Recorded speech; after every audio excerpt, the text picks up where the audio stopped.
Bon sang! S'écria le milliardaire en jurant à voix haute. Sa voix résonna dans le vent violenté, sous la pluie battante de cette journée tumultueuse. Il était en route pour signer un contrat d'1 milliard de dollars quand soudain, boum, sa voiture fit une embardée sur le côté de la route. L'un des pneus avait éclaté et, sans réseau mobile, tout semblait perdu. Mais, comme par miracle, 3 adolescents noirs apparurent en riant et en discutant. « Vous avez besoin d'aide, monsieur ?» demanda l'un d'eux. En moins de 20 minutes, tout était réglé. Le pneu endommagé avait été remplacé par les 3 adolescents noirs. Le milliardaire sortit de l'argent de son portefeuille pour les remercier, mais le garçon refusèrent. Quelques jours plus tard, un SUV noir s'arrêta devant la maison des garçons pour leur livrer des cadeaux très spéciaux. Réfléchissons à cette histoire vraie. N'oubliez pas de vous abonner et d'activer la sonnerie de notification pour recevoir d'autres histoires quotidiennes.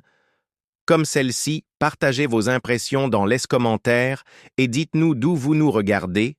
Nous serions ravis de vous lire. La pluie tombait sans relâche. Chris, un milliardaire blanc qui s'était fait tout seul, conduisait prudemment sa voiture de luxe car le temps n'était pas propice à la précipitation. La pluie battait sur le toit de la Mercedes noire et élégante de Chris comme un roulement de tambour, chaque goutte lui rappelant son emploi du temps déjà bien chargé. Les essuie-glaces bougeaient frénétiquement pour dégager sa vue sur la route sinueuse et déserte. Il jeta un coup d'œil aux chiffres lumineux de son tableau de bord. Il ne lui restait que 45 minutes avant son rendez-vous crucial en ville. Ce n'était pas n'importe quel rendez-vous. Il s'agissait d'un contrat d'1 milliard de dollars, le genre de contrat qui pouvait définir sa carrière encore davantage. Chris avait toujours été fier d'avoir le contrôle, mais aujourd'hui, le contrôle lui échappait lorsque la voiture a fait une violente embardée, accompagnée d'un bruit sourd et caractéristique. Un pneu crevé. « Boum, boum, boum, bon sang !» marmonna-t-il, rangeant la voiture sur l'étroit accotement.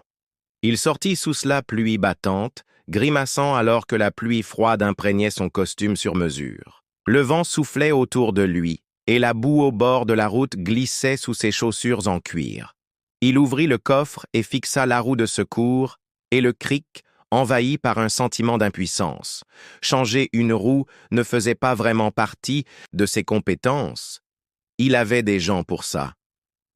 Il se trouvait à la périphérie d'une petite ville déserte, entourée d'un vaste ciel et de champs parsemés de collines. Il se retournait, regarda autour de lui, mais il n'y avait aucun signe de vie ni de maison sur ces tronçons de route désert. Il n'y avait personne d'autre que lui, la pluie et le tic-tac de l'horloge. Alors qu'il se demandait s'il devait appeler l'assistance routière, Chris se rendit compte que son téléphone n'avait pas de réseau. Il jura entre ses dents chercha du regard un signe d'aide. La route s'étendait à l'infini dans les 2 directions, avec pour seule compagnie lui sa déception et son impuissance. S'il n'arrivait pas à l'heure pour cette importante réunion, il perdrait l'occasion de conclure une affaire et cela ternirait son image de milliardaire professionnel et ponctuel. Juste au moment où il était sur le point d'abandonner, un rire faible perça la pluie. Il plissa les yeux pour voir, au loinais, aperçut 3 silhouettes à vélo qui pédalaient dans sa direction. C'étaient des garçons noirs qui ne semblaient pas avoir plus de 15 ans, leur rire résonnant dans la tempête morne. Ils portaient des imperméables dépareillés, chacun éclaboussé de boue provenant de flaques d'eau qu'ils avaient traversées à vélo. Le trio ralentit à l'approche de la voiture aux pneus crevés. Le plus grand, un garçon aux cheveux bouclés et vêtu d'un imperméable bleu usé, cria « Hé, monsieur, vous avez besoin d'aide ?» Chris se redressa, clignant des yeux incrédules. Il jeta un coup d'œil à leur vélo puis leur visage juvénile. Son instinct de politesse le poussait à refuser. Mais la réalité de sa situation l'emporta. « Oui, j'ai un pneu crevé, » admit-il finalement montrant le caoutchouc déchiqueté mais. « Je ne suis pas sûr que nous puissions vous aider, le garçon en imperméable bleu. » Ethan l'interrompit avec un sourire confiant. Ses 2 amis, Tony et Peter, acquiescèrent avec enthousiasme. « On a déjà fait ça plein de fois, enfin, surtout à vélo, mais c'est la même chose idée ?» Chris hésita en regardant étant donné son vélo. À Tony et s'agenouiller pour inspecter le pneu. « Tu as une roue de secours, n'est-ce pas ?» demanda Ethan en le regardant à travers ses lunettes éclaboussées par la pluie d'eau. Le coffre Chris dit en s'écartant. Les garçons se mirent en mouvement avec un rythme naturel, chacun prenant un rôle, comme s'ils avaient répété Tony alla chercher. Crick et la clé dans le coffre tandis que Peter se positionnait pour stabiliser la voiture. Ethan, le chef, commença à desserrer le s'écrou de roue d'une main sûre. « Ça ne vous dérange pas de vous mouiller ?»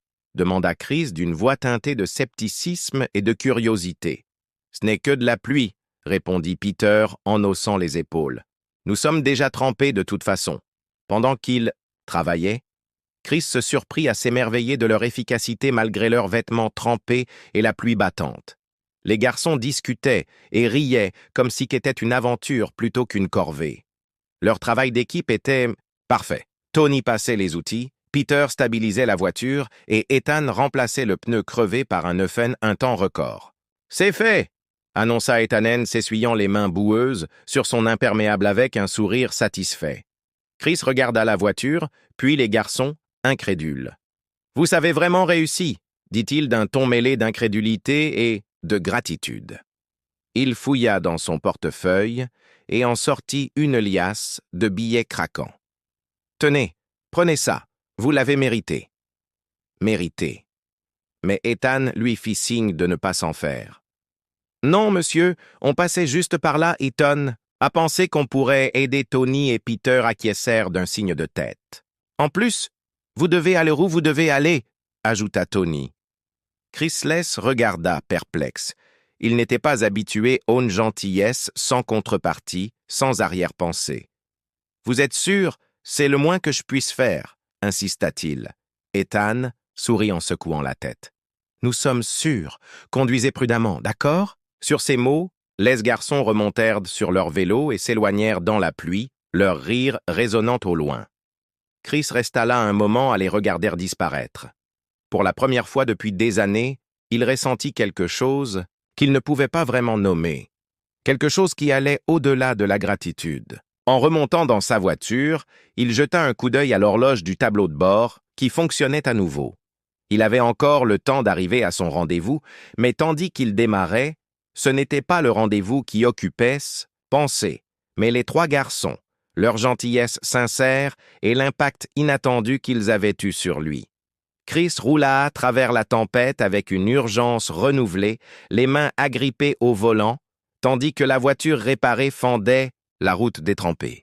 Le rendez-vous occupait une place importante dans son esprit, mais ses pensées continuaient de vagabonder vers les garçons, leurs imperméables boueux leur rire facile et leur travail d'équipe sans faille qui avait laissé une impression qui persistait bien plus longtemps qu'il ne l'avait prévu. Il arriva à l'imposant gratte-ciel de verre juste au moment où la pluie commençait à se calmer. Le voiturier se précipita avec un parapluie et Chris sortit en ajustant son costume désormais humide. Le voiturier lui jeta un regard curieux, remarquant les taches de boue sur ses poignets, mais Chris balaya d'un signe de tête sec. À l'intérieur de la salle de conférence, l'activité battait son plein. Son équipe était déjà là, remuant des papiers sèches chuchotant entre eux. Les clients, un groupe d'investisseurs, étaient assis à l'autre bout d'une longue table en acajou, le regard impossible à déchiffrer. Chris prit place à la tête de la table, s'efforçant de se concentrer sur la tâche à accomplir. Cette fusion d'une valeur de plusieurs milliards était en préparation depuis des mois. Il se pencha en avant, retrouvant son présence imposante habituelle alors qu'il commençait à présenter sa vision, naviguant dans les finances complexes et répondant aux questions avec sa précision caractéristique. Mais quelque part au fond de son esprit, la scène de « tout à l'heure » se rejouait. Les garçons blottis sous la pluie, leurs mains travaillant rapidement leur rire, s'élevant au-dessus de la tempête, n'avaient rien demandé, n'avaient rien attendu, ils avaient simplement aidé alors que la réunion s'éternisait. Chris, surpris à être distrait, sa voix bégaya une fois, puis deux, attirant le regard surpris de son équipe. Il était connu pour sa vivacité d'esprit et sa capacité à diriger une salle, mais aujourd'hui, la motivation habituelle qu'il poussait semblait remplacée par quelque chose de plus introspectif. Lorsque la réunion prit fin, Chris réussit à conclure l'accord, mais cela lui semblait moins satisfaisant qu'il ne l'avait prévu. Alors que les clients quittèrent la salle, lui serrant la main et le félicitant, Chris acquiesça distraitement, déjà perdu dans ses pensées. De retour dans son bureau, il desserra sa cravate et s'enfonça dans son fauteuil en cuir, regardant la silhouette de la ville sous la pluie qui ruisselait sur la vitre. La tempête persistait au-dessus de la métropole. N'importe quel autre jour il aurait célébré, ressentant l'euphorie de la réussite qui accompagnait la conclusion d'un accord aussi monumental. Mais aujourd'hui, son esprit était ailleurs. Il repassait dans sa tête tel moment où il avait tendu la main vers son portefeuille, attendant à ce que les garçons acceptent son offre. Leur refus l'avait pris au dépourvu, l'avait déstabilisé. Tout avait un prix. La générosité était souvent calculée, un outil pour se créer un réseau ou renforcer son influence, mais ces garçons l'avaient aidé sans rien attendre en retour. C'était un concept si simple et pourtant si étranger. Chris se pencha en arrière, mais le poids de ses pensées l'écrasait. Il se souvint du sourire confiant d'Ethan Less, main ferme de Tony, l'haussement d'épaule désinvolte de Pater Hills avait fait preuve d'un altruisme qu'il n'avait pas rencontré depuis des années et cela l'avait laissé interroger sur quelque chose qu'il ne pouvait pas vraiment définir pendant le reste de la soirée. Chris ne pouvait se défaire de l'impression qu'il leur devait plus qu'un simple merci ou une somme d'argent. La tempête à l'extérieur commença à se calmer, les lumières de la ville scintillaient sur les rues mouillées en contrebas. Alors qu'il regardait la pluie estomper au loin, Chris prit une décision: il retournerait dans cette petite ville, non par obligation, mais parce qu'il avait besoin de faire quelque chose de plus, quelque chose qui ait du sens. Il ne savait pas encore quelle forme cela prendrait, ni comment les garçons réagiraient, mais pour la première fois depuis des années, Chris sentait en lui une étincelle, un véritable but qui allait au-delà des salles de réunionnais des contrats d'1 milliard de dollars, et il savait que cela, plus que tout ce qu'il avait accompli jusqu'à présent, valait la peine d'être poursuivi. Le lendemain matin, Chris se réveilla plus tôt que d'habitude. Il était déterminé. Les soleils pointaient à travers les nuages. Les restes de la tempête avaient laissé place à des flaques d'eau dans les rues de la ville. Il s'habilla de manière décontractée, avec un pull bleu marine et un jean foncé, loin de son costume cravate habituel. Aujourd'hui, ce n'était pas pour le travail, c'était personnel. Alors qu'il roulait vers la petite ville, l'autoroute déboucha sur de champs vallonnés et des maisons tranquilles. Le souvenir des garçons et de leurs gestes altruistes intensifiait à chaque kilomètre. Chris savait qu'il ne pourrait pas leur rendre leur gentillesse avec un simple geste.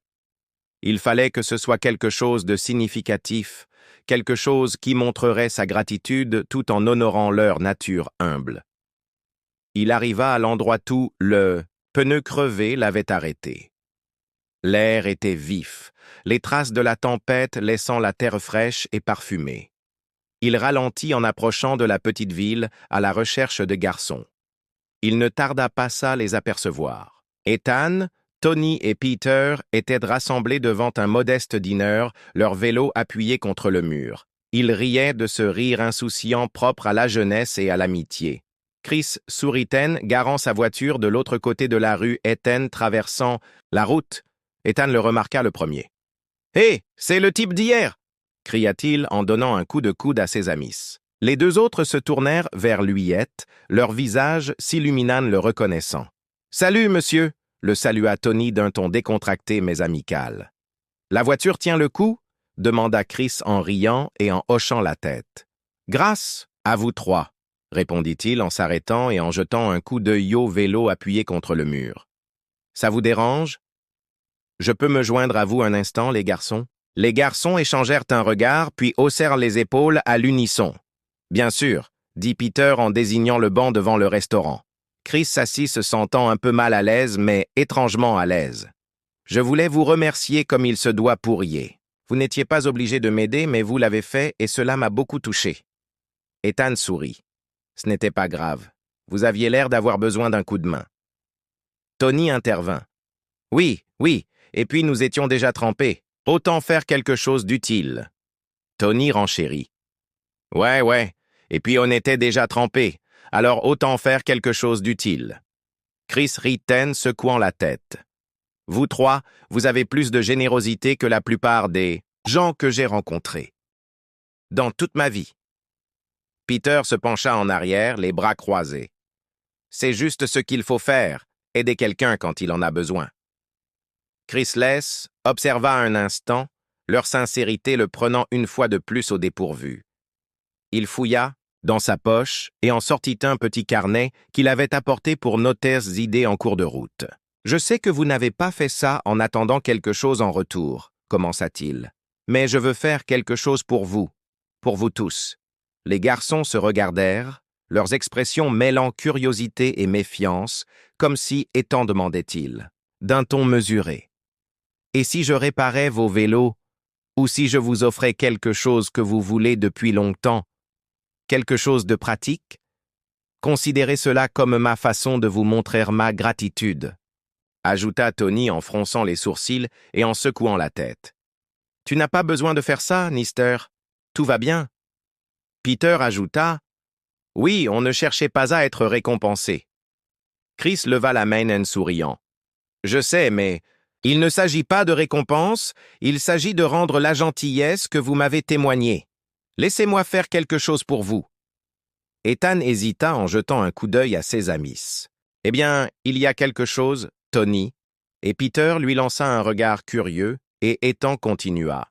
« Il y a ce centre communautaire où on traîne parfois. Il est un peu en ruine, le toit fuit, le matériel est vieux-c'est, ils essaient de récolter l'argent pour le réparer, mais ça avance lentement. » Chris se pencha en arrière, réfléchissant à la question. « Un centre communautaire, hein? Ça semble être quelque chose qui vaut la peine d'être aidé, Ethan. » Ethan acquiesça. « Oui, c'est là où beaucoup d'enfants vont après l'école. C'est important pour la ville. » Tony ajouta, « Si vous voulez vraiment faire quelque chose, vous pourriez peut-être les aider à la place de nous. » Chris sourit, un sentiment de fierté gonflant sa poitrine. Ces garçons n'étaient pas seulement gentils, ils étaient attentionnés et soucieux de leur communauté, même lorsqu'on leur offrait quelque chose pour eux-mêmes. « D'accord, » dit-il en se levant. « Marché conclu. Je vais voir ce que je peux faire pour le centre communautaire. » Les garçons sourirent, leur excitation tempérée par leur humilité. « Merci, monsieur Ethan, » dirent-ils en tendant la main. Chris la serra fermement, regardant le trio avec un nouveau respect. « Non, Chris, répondit-il d'une voix ferme. « Merci, vous m'avez rappelé que le monde aurait besoin de plus de gens comme vous. » En retournant à sa voiture, il ressentit un regain de motivation. Aider 16 garçons n'était qu'un début. Cette petite ville avait quelque chose de spécial et Chris était déterminé à contribuer à la préserver. Alors qu'il s'éloignait, l'image de leur visage souriant resta gravée dans son esprit, lui rappelant que même les plus petits gestes de gentillesse pouvaient avoir des répercussions bien au-delà de leur origine. La semaine suivante, Chris retourna dans la petite ville, cette fois-ci armé d'un plan. Il avait passé quelques coups de fil et tiré de ficelle que seul quelqu'un avec ses ressources pouvait tirer, mais il ne s'agissait pas de faire étalage de sa richesse, mais de l'utiliser pour quelque chose qui comptait vraiment. Il gara sa voiture près du restaurant où il avait rencontré les garçons pour la première fois et sortit en scrutant la rue. Elle était plus calme aujourd'hui, le bourdonnement paresseux d'une petite ville qui s'installait dans son rythme de milieu de semaine. Ethan, Tony et Peter n'étaient pas au restaurant cette fois-ci. Mais Chris ne s'inquiétait pas s'il savait où les trouver après avoir discuté avec quelques habitants. Il se dirigea vers le centre communautaire où ils s'étaient rencontrés. Mentionnant que le bâtiment était modeste, sa peinture, autrefois brillante, était défraîchie par les années 7, le toit présentait des taches visibles 7, le terrain de jeu, derrière semblait n'avoir pas été entretenu depuis des décennies. Il avait un certain charme, un sentiment d'utilité qui transparaissait à travers les imperfections à l'intérieur. Chris trouva les garçons assis à une table couverte de papier et de marqueurs. Ils travaillaient sur une banderole sur laquelle on pouvait lire « Centre communautaire collecte de fonds, chaque petit geste compte ». Quand ils le virent, leurs visages s'illuminèrent de surprise. « Salut, monsieur Chris », salua Ethan posant son pinceau. « Que fais-tu ici » Chris sourit en s'approchant. Je vous ai dit que je voulais aider, non? Je suis venu voir ce que vous faisiez. Tony désigna la banderole. Nous essayons de collecter des fonds pour le centre. Nous avons prévu une vente de gâteaux et un lavage, de voitures pour le week-end, ajouta Peter. Ça avance lentement, mais chaque petit geste compte, acquiesça Chris, impressionné par leur initiative. Vous trois, vous êtes vraiment exceptionnels, vous le savez, mais je pense que nous pouvons accélérer un peu les choses, le garçon. Échangèrent des regards curieux. Que veux-tu dire? Demanda Ethan prudemment. Chris s'agenouilla à leur hauteur, le ton sérieux mais gentil. J'ai passé quelques coups de fil à des amis à moi dans le secteur des fournisseurs d'équipements de construction et même à quelques entrepreneurs locaux. Ils sont tous prêts à aider à réparer cet endroit. Les garçons le regardèrent, les yeux écarquillés d'incrédulité. « Tu es sérieux ?» demanda Tony à peine plus fort qu'un murmure. Chris acquiesça. « Tout à fait. Ce centre est important pour votre communauté et vous trois m'avez rappelé que l'aide apportée aux autres peut avoir plus de valeur que tout l'argent du monde. Les réparations commenceront la semaine prochaine. » Ethan regarda Tony et Peter, un large sourire illuminant son visage. « Vous avez entendu? Un va réparer le centre. » Peter bondit, son excitation contagieuse. « C'est génial, les enfants vont adorer. » Tony, toujours le pratique, fronça légèrement les sourcils. « Mais combien cela va-t-il vous coûter, Monsieur Chris? Vous n'avez pas besoin de dépenser autant juste, pour nous. » Chris rit en se levant. « Tony, ce n'est pas seulement pour vous, c'est pour tous ceux qui utilisent cet endroit aujourd'hui et demain, et croyez-moi, cela en vaut chaque centime. » Les garçons étaient tout excités. Excitation. Mais Chris n'avait pas fini. Il se tourna vers la porte alors qu'une femme entrait les bras chargés de papier et un sourire fatigué sur le visage. Elle s'arrêta lorsqu'elle vit. « Bonjour, dit-elle, d'un ton poli mais méfiant. « Je suis Karen, la directrice du centre.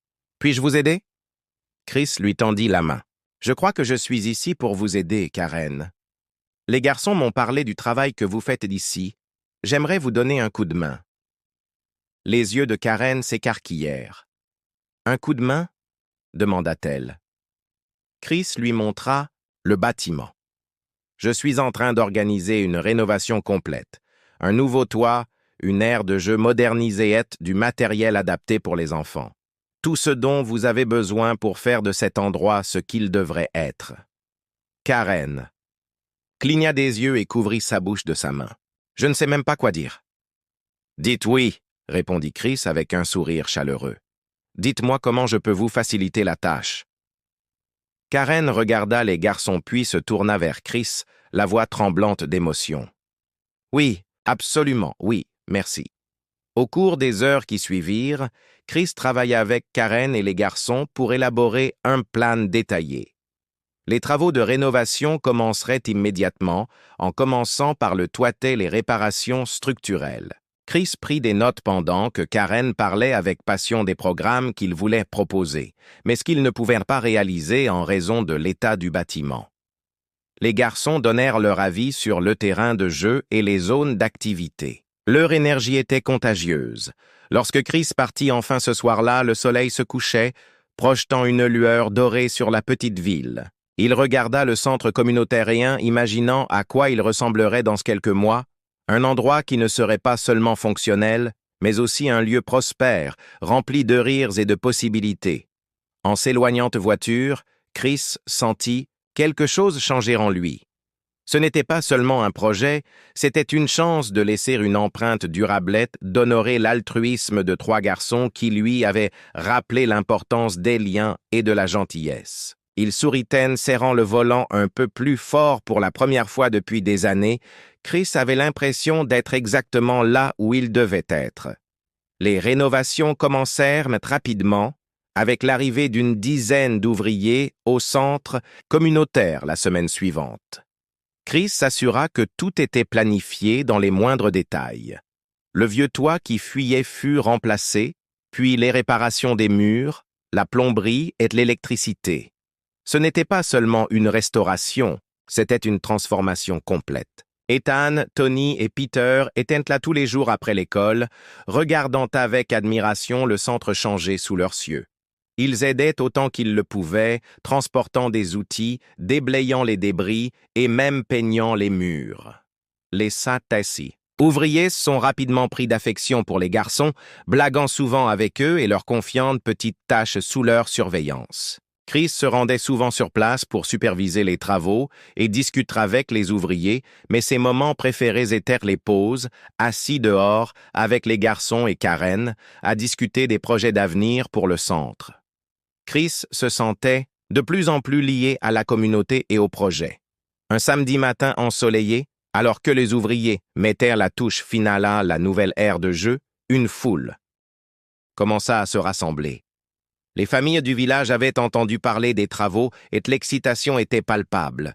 L'aire de jeu c'était le point central d'un quartier animé avec des balançoires colorées, un toboggan et un portique. Elle symbolisait ce qu'il était possible de réaliser lorsque les gens s'unissaient. Chris tenait aux côtés de Karen, regardant les derniers éléments de l'aire de jeu être fixés à leur place.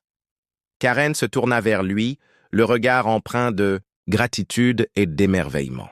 « Je ne pense pas que nous pourrons jamais vous remercier assez, » dit-elle d'une voix douce. Chris sourit en secouant la tête. « Karen, ce n'est pas une question de remerciement. Cet endroit va signifier tellement pour tellement de gens, c'est tout ce qui compte pour moi. » Elle acquiesça, mes yeux brillaient. « Vous avez fait plus que simplement réparer un bâtiment, Chris. Vous avez donné de l'espoir à cette ville. » Avant que Chris puisse répondre, Ethan, Tony et Peter arrivèrent courant, le visage rayonnant d'excitation. « C'est fini le terrain de jeu, est fini !» s'écria Ethan en montrant du doigt le s'ouvrier qui s'éloignait des équipements nouvellement installés. Chris regarda le garçon, leur énergie contagieuse. « Vous trois, vous devriez être les premiers à l'essayer, » dit-il en leur faisant signe de se diriger vers le terrain de jeu. Sans hésiter, les garçons coururent vers les balançoires en riant et grimpèrent dessus. Leur joie insouciantée était contagieuse et suscitait les acclamations de la foule rassemblée. Les parents regardaient avec des sourires et les enfants commençaient à faire la queue pour se joindre à eux alors que le jour tombait. Chris se tenait sur les marches du centre communautaire, contemplant la foule animée, les gens qui se mêlaient, les enfants qui jouaient et les rires qui résonnaient dans l'air. Ken le rejoignit et lui tendit une tasse de café. « Tu as changé cet endroit. »« Chris, » dit-elle d'une voix pleine d'émotion, « mais je pense que tu as aussi changé toi-même. » Il rit en prenant une gorgée de café. « Tu n'as pas tort, » admit-il. « Ces garçons m'ont rappelé quelque chose que j'avais oublié. La gentillesse n'a pas besoin d'être compliquée, parfois c'est aussi simple que de s'arrêter pour aider quelqu'un dans le besoin. » Karen sourit. Et parfois, cela peut devenir quelque chose de beaucoup plus grand. Plus tard dans la soirée, alors que l'événement touchait à sa fin et que les familles commençaient à rentrer chez elles, Ethan, Tony et Peter retrouvant Chris près de sa voiture. Ils restent silencieux pendant un moment avant qu'Ethan s'avance. « Monsieur Chris, nous voulions juste vous remercier. Pas seulement pour le centre mais pour tout, » dit Ethan d'une voix sincère. Chris s'agenouille pour se mettre à leur hauteur, les regardant chacun dans les yeux. « Non, merci à vous trois. Sans vous, je n'aurais pas retrouvé ce qui compte vraiment. » Tony a mis ses mains dans ses poches. « Vous savez, on pensait juste aider quelqu'un qui avait un pneu crevé. » Chris a rien ébouriffant les cheveux de Tony. « Vous avez fait plus que ça, Tony. Vous m'avez aidé à réparer quelque chose dont je ne savais même pas que c'était cassé. » Peter a souri, les yeux pétillants. « Eh bien, si vous avez encore besoin d'aide, vous savez où nous trouver. » Chris se levait, souriant chaleureusement au garçon. « Je pense que je vous prendrai au mot un jour. » Les garçons agitèrent la main en retournant vers leurs familles, laissant Chris debout près de sa voiture. Il les regarda s'éloigner, envahi par un profond sentiment de satisfaction. En repartant ce soir-là, Chris ne ressentait plus le vide qui avait autrefois été son compagnon constant. Au contraire, il avait l'impression qu'entier.